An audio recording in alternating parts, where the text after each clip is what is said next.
When you have multiple indicators stacked below your chart, the most important ones typically get buried, so pinning it to the top makes it so it's always visible, and here's how you can do it.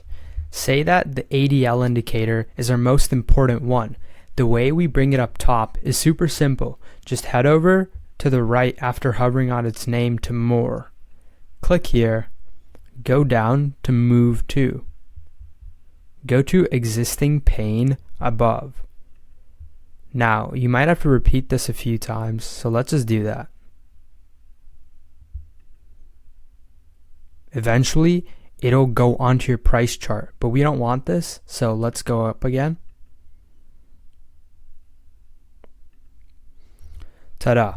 This matters for indicators you check constantly because your eyes naturally flow from top to bottom, so the order shapes your decision making.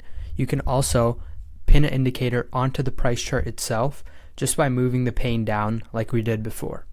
Other than that, have a great day, guys.